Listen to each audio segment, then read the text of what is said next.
Well, good morning to anybody who may be listening still or this day. I put on my poshest hat and I don't wear it outside anymore because it just seems too posh. But I thought I'll wear it in the house. Nobody cares. I've been looking into the book of Micah lately.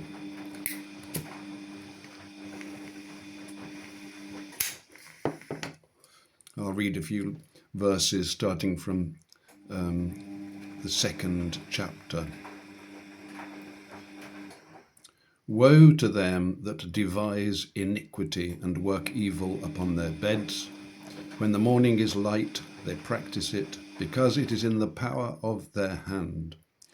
And they covet fields and take them by violence, and houses and take them away. So they oppress a man and his house, even a man and his heritage. Therefore thus saith the Lord, Behold, against this family do I devise an evil, from which ye shall not remove your necks, neither shall ye go haughtily, for this time is evil. In that day shall one take up a parable against you, and lament with a doleful lamentation, and say, We be utterly spoiled. He hath changed the portion of my people. How hath he removed it from me? Turning away, he hath divided our fields. Therefore thou shalt have none that shall cast a cord by lot in the congregation of the Lord. Prophesy ye not, say they to them that prophesy. They shall not prophesy to them, that they shall not take shame. O thou that art named the house of Jacob, is the spirit of the Lord straitened? Are these his doings? Do not my words do good to him that walketh uprightly? Even of late my people is risen up as an enemy. Ye pull off the robe with the garment from them that pass by securely, as men averse from war. The women of my people have ye cast out from their pleasant houses. From their children have ye taken away my glory forever. Arise ye and depart, for this is not your rest, because it is polluted. It shall destroy you, even with a sore destruction. If a man walking in the Spirit and falsehood do lie, saying, I will prophesy unto thee of wine and strong drink, he shall even be the prophet of this people. I will surely assemble, O Jacob, all of thee. I will surely gather the remnant of Israel. I will put them together as the sheep of Bozrah, as the flock in the midst of their fold. They shall make great noise by reason of the multitude of men. The breaker is come up before them. They have broken up and have passed through the gate and are gone out by it. Their king shall pass before them, and the Lord on the head of them. Well, that's the second chapter of Micah. Reading Micah yesterday, when I started, I couldn't really understand a word of the book. I mean, I've read it before, but my understanding of the prophets is, it's always limited, and my understanding of sometimes of the vocabulary, and I struggle, to try to find, well, where are they speaking of, and all this sort of stuff. But of course, the prophets really are using a lot of metaphorical language to describe events. I mean, we can search for this mountain and that one, and for this river and the other one.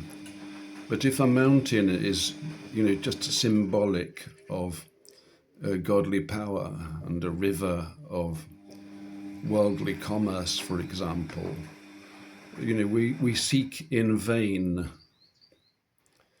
The interpreting the prophets is a tricky matter, and I think there's a lot of misinformation. People will say, well, it means this and it means that, but we're taught that the Bible will reveal itself. We just have to insist.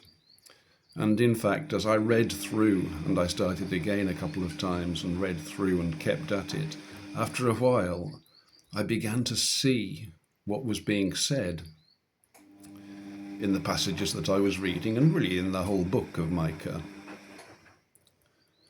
And I also understood that the trials and tribulations that we are currently experiencing, and sometimes, because of little season eschatology, I suppose, people think, well, this is Satan has been loosed against us and he's working all these evils.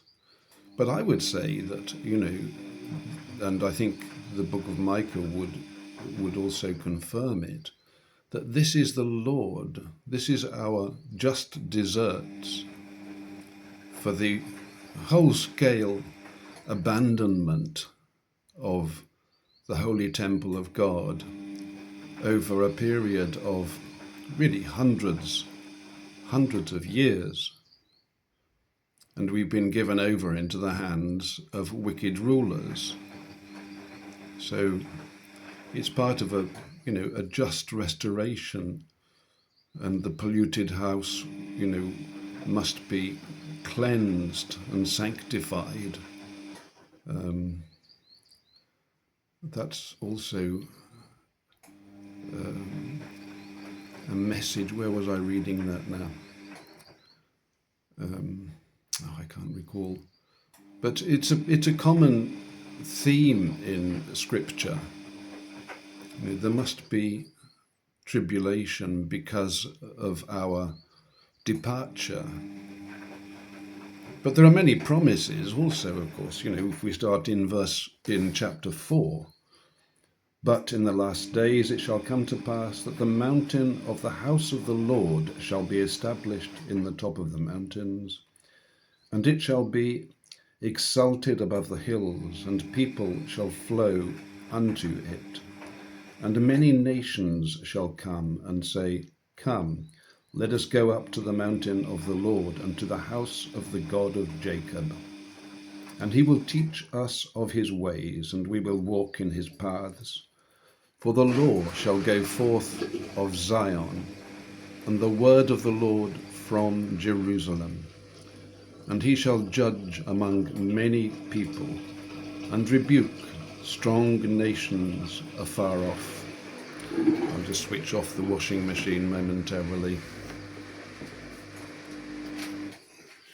It's disturbing my concentration.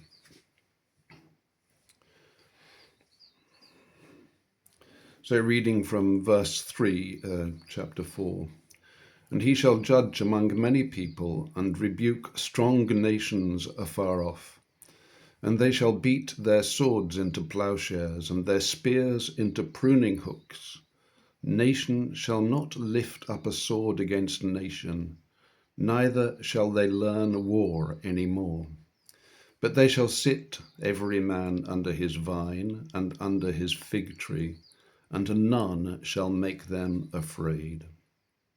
For the mouth of the Lord of hosts hath spoken it.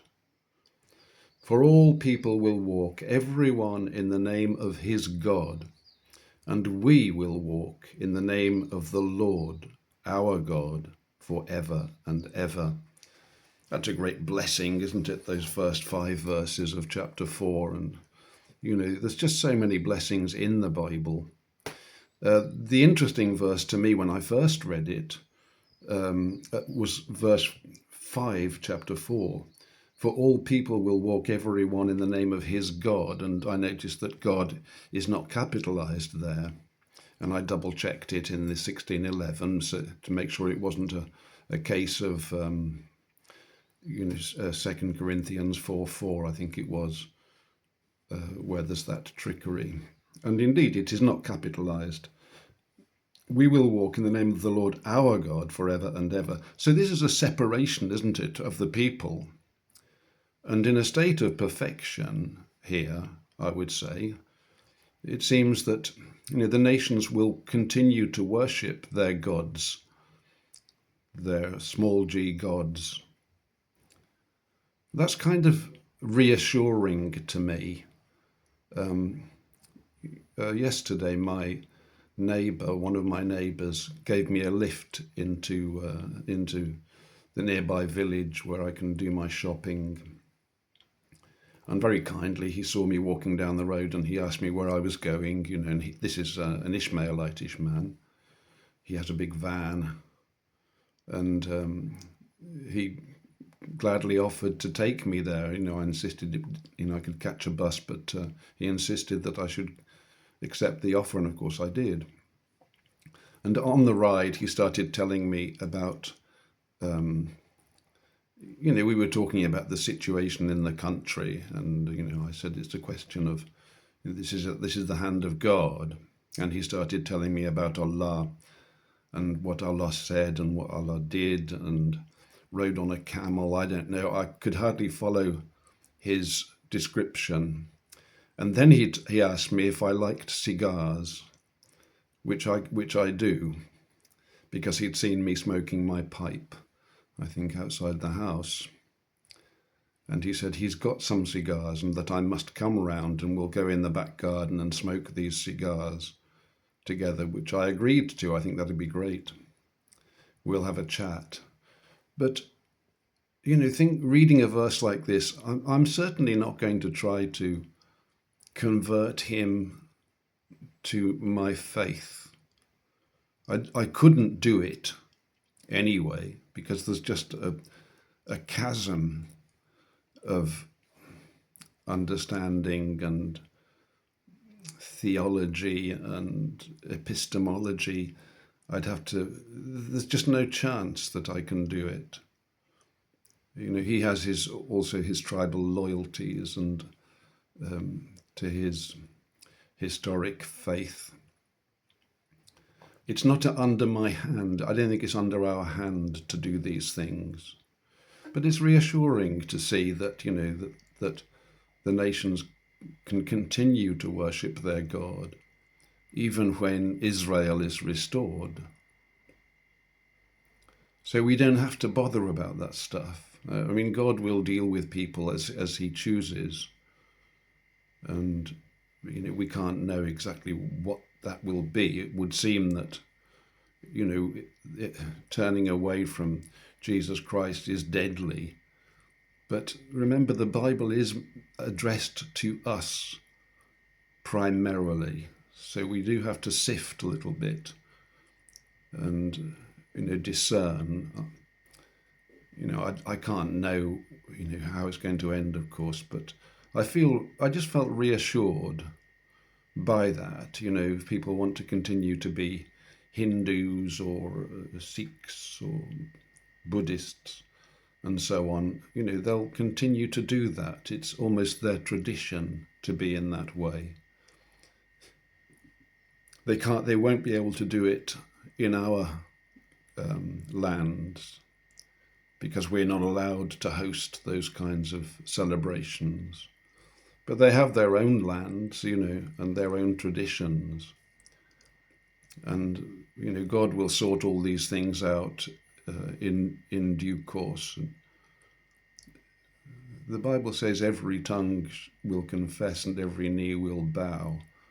And I'm sure that will occur, of course, but I don't know.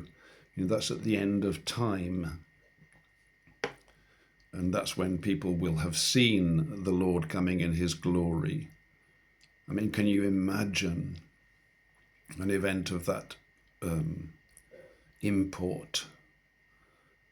Imagine a great bright star appears in the sky, for example, and just hangs over Great Britain, over America, over Australia, and a fantastic light appears and persists. This is going to stir the nations and just, cause tremendous consternation, and the people will start to prophesy. And, of course, every knee will bow and every tongue will confess.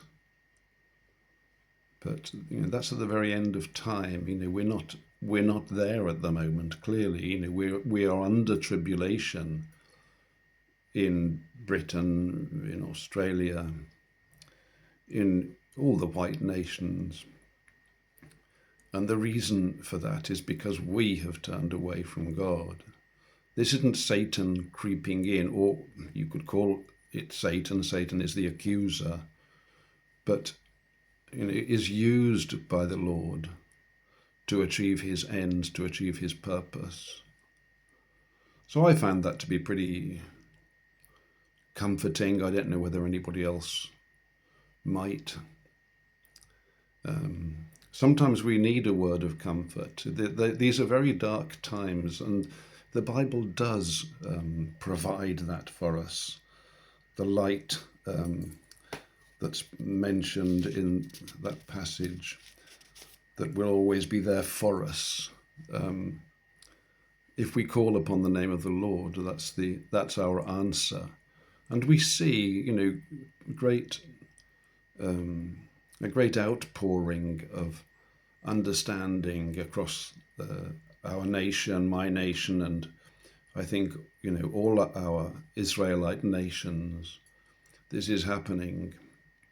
And the darkness is being revealed.